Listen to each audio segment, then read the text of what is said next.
In a world that feels like it's constantly dialed up to 11, just chaotic and overwhelming, what if the secret to a calmer, stronger mind wasn't some new app or life hack? What if it's been around for thousands of years? Well, today, we're diving into exactly that. We're unlocking the 6 inner wealths, a really powerful guide to mastering your inner world. So let me ask you something. Ever have one of those moments, or maybe even one of those days where you feel like you've been totally hijacked by your own emotions? That sudden wave of stress, or a flash of anger, or just that annoying brain fog that you can't seem to shake. It happens to all of us, right?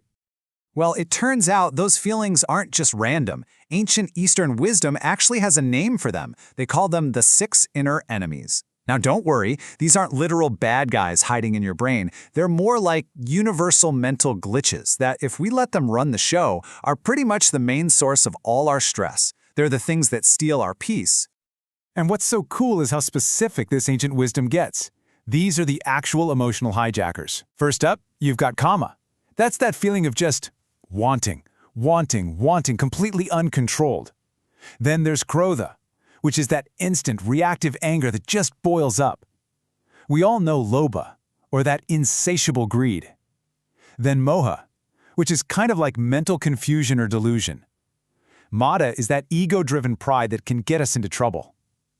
And last but not least, matsarya, that all-consuming jealousy. These 6 are basically the root cause of all our inner turmoil. Okay, that sounds like a pretty tough lineup to go up against, I know. But here is the really hopeful part. The very same tradition that points out these enemies also gives us the perfect toolkit to handle them. And it's not about going to war with your own mind. It's actually about cultivating their opposites. And that brings us to the main event, the 6 inner treasures, or the 6 inner wealths. Think of these as the direct antidotes to all that inner chaos we just talked about. And the absolute best part? These aren't things you have to go out and find. They're qualities that are already inside you, just waiting to be uncovered. All right, this slide right here is basically our treasure map. Let's break it down. First, you've got shama, which is inner peace, the thing that calms that mental storm. Next is dhamma, or self-control, which helps you guide your senses instead of being led around by them. Then we have titiksha.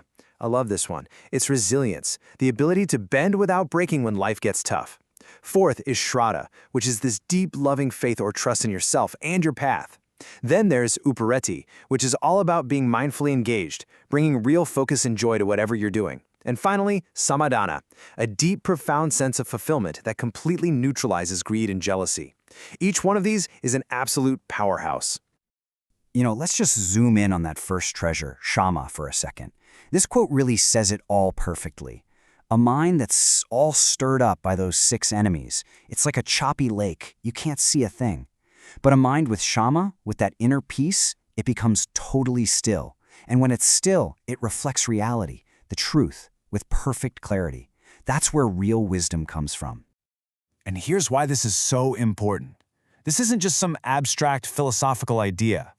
Nurturing these inner treasures has a huge real-world impact on literally every single part of your life. Let's take a look at what that actually means. I love this slide because it's such a clear before and after picture. Look at the left. A mind without shama, it's totally reactive. It judges, it fights, it gets swept away by every little inner storm, and your judgment gets all cloudy.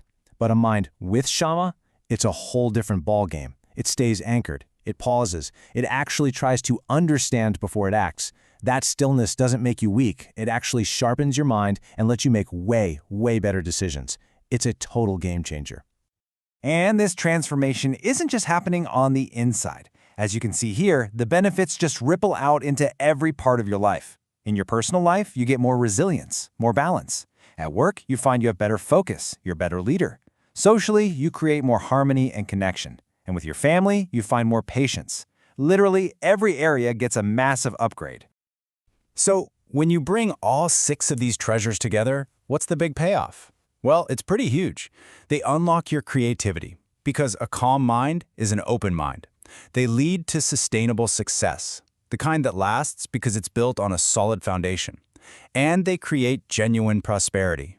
And we're not just talking about money here, but a real, deep sense of well-being. Okay, I know what you might be thinking. This all sounds amazing, but where on earth do I even start? Well, the great news is you don't have to pack your bags and go live in a cave for a decade. There are some incredibly simple, practical things you can do to start this journey, like right now. Here it is, your two-step starter kit. First, the mindful pause. This is how you plant the seed of inner peace, of shama. The next time you feel triggered, just pause. Just for a second. Create a tiny bit of space between what happened and how you react. That little space is where your power is. And second, practice the whole view. This builds self-control, or dogma. So if you're really obsessed with something you want, just for a minute, consciously think about its downsides. And if you really hate something, consider its upsides. It sounds so simple, but doing this builds objectivity and frees you from those knee-jerk reactions. And you know, what's really amazing is that this journey, it isn't just about you. The work you do on the inside creates this incredible ripple effect that changes the world around you. This right here is such a huge idea. Inner peace creates outer prosperity. Just think about it for a second. When you become calmer, more resilient, more focused, you can't help but bring that better energy into every single conversation, every meeting, every interaction. You show up as a better partner, a more patient parent, a more understanding friend. Your inner wealth literally makes the world richer for everyone you know. And that really brings us to this final beautiful idea. This whole process isn't about struggling to become a peaceful person or adding some new skill you don't have. It's about discovery.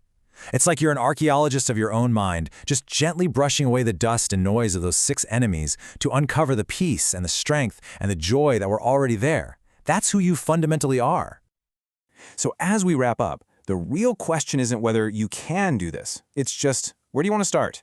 Think about that list again. Inner peace, self-control, resilience. Maybe it's faith or mindful engagement or that deep sense of fulfillment. Which one of those is calling out to you today? What treasure will you uncover first?